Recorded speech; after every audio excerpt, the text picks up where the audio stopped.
I grew up believing that loyalty was something a family deserved by default, something you owed to the people who raised you. But the older I got, the more I learned that loyalty isn't a right, it's earned. And some people spend their entire lives doing the opposite of earning it. My father, Daniel S.R., was one of those people. He wasn't a bad father in the traditional sense. He never hit me, never screamed at me, never threw things or drank himself into oblivion. No, he was worse in a quieter, more poisonous way. My father only cared about power, about winning, about getting the best end of every deal, no matter who was on the other side of the table. And unfortunately for me, sometimes his own family ended up on that table. My mother died when I was 11, and after that it was just him and me, or at least that's what it looked like on paper. In reality, I was raised mostly by tutors, housekeepers, and the occasional uncle who bothered to check in. Dad was always on a business trip, in a meeting, or handling negotiations. I saw him more on magazine covers than I did across the dinner table. So you can imagine my shock when, at 27, he suddenly started calling me, regularly. At first it felt good. Maybe he was trying. Maybe he finally realized what he'd missed, what we'd lost. But after a week I sensed a familiar smell, not cologne, strategy. And I was right. Because it all led to the day he invited me to his downtown office, the one with the floor-to-ceiling windows and the view of the harbor, the one he usually reserved for major negotiations.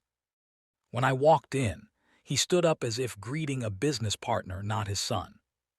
"Daniel," he said, smiling too warmly, "thanks for coming." Beside him sat a man in an expensive suit, silver cufflinks, Italian shoes, thin laptop open on a mahogany table. A lawyer. I knew then that whatever this was, it wasn't family. It was business. I took a seat across from them. "You said you wanted to talk." "Yes," Dad said, folding his hands. "It's about the trust your grandfather left behind." My heart tightened. Grandpa, the only family member who had loved me without conditions, the man who taught me chess, who celebrated every birthday, who told me that wealth is meant to protect, not to control. He passed away a year ago, and I still hadn't fully processed it. "What about it?" I asked quietly. Dad nodded at the lawyer.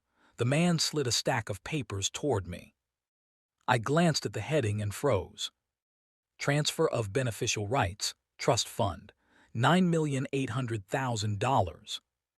My father's voice softened, but only in the way a salesman softens right before the pitch. "Your grandfather left you that trust when you were a kid, but he never intended for it to unfold this way.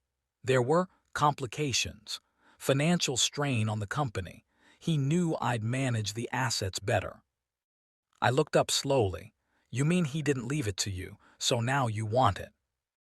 Dad's smile thinned. "It belongs in the family business.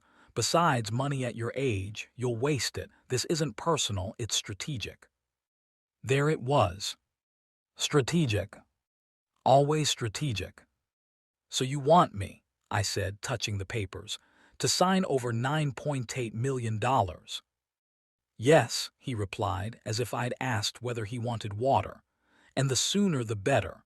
The market's unstable, and I need liquidity for an acquisition deal." My pulse pounded in my ears. He didn't even bother pretending it was for my good. He needed money.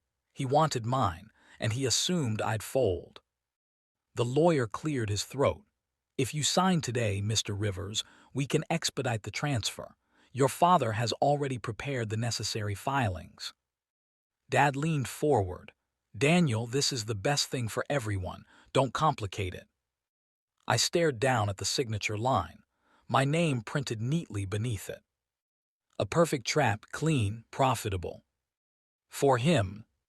But my grandfather's voice echoed in my mind. "Never sign something you don't understand, not even if the devil himself wears your last name." I took a slow breath. Then I turned to the lawyer and asked one simple, quiet question. "Is this irrevocable?" The lawyer blinked, caught off guard. "Excuse me." I repeated, if I sign this, is the transfer irrevocable, meaning I lose all rights permanently, and my father gains full control, with no obligation to return or account for any of it. The lawyer opened his mouth, then glanced at my father. Dad's jaw tensed. I said, he began. But the lawyer cut him off gently.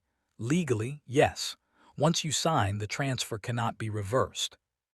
My father shot him a warning glare. That was all the answer I needed.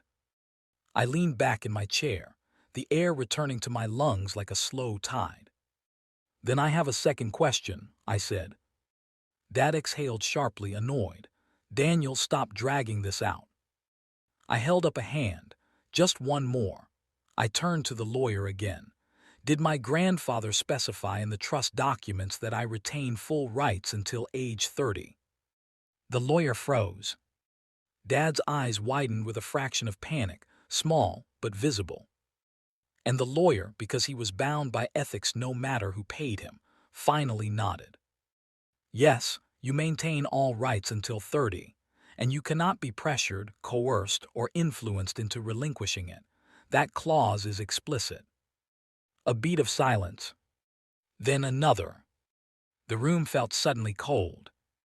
Pressured, coerced, influenced. My father had just violated the very terms he needed me to overlook. I stood slowly, pushing the papers back across the table. So technically, I said, what he's doing right now is a breach of the trust conditions. Dad's face flushed. Daniel, sit down, you're misunderstanding. No, I cut him off finally. For once, I'm not. The lawyer carefully closed his laptop, sensing the direction this was heading. He cleared his throat again, this time nervously. I should note, he said, looking anywhere but at my father, that if coercion is involved, the trustee has legal grounds to. Enough, Dad snapped. Daniel, don't be dramatic, this is family. I looked at him for a long time. Then I said quietly, no, this is business. You made sure of that years ago. Dad stood up abruptly. I raised you, I paid for everything, you owe me. I shook my head slowly. I don't owe you $9.8 million because you bought me school uniforms 20 years ago. His mouth opened, then closed. His eyes hardened. And for the first time in my life, I saw something in him crumble. Not guilt, not regret. Control. Losing it. I picked up my jacket, slung it over my arm, and turned to the lawyer. I'll have my own attorney review the trust documents. Thank you for answering my question. The lawyer nodded stiffly, already knowing he'd be fired by the end of the hour. I walked toward the door. Daniel, my father called, voice low and desperate now. If you leave, you're making a mistake. I paused with my hand on the doorknob. No, I said without turning back.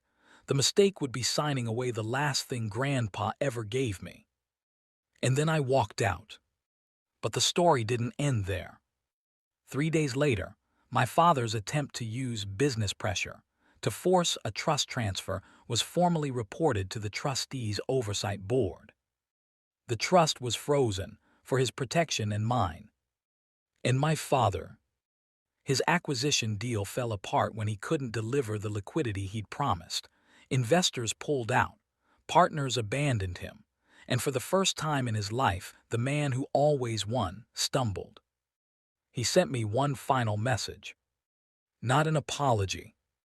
Just 5 words. You'll regret this someday. I never responded. Because I didn't regret it. Not then. Not now. And not the day I turned 30 and received the full $9.8 million in my own name, exactly as Grandpa intended. Sometimes the simplest question can save everything. And sometimes it reveals exactly who someone has always been.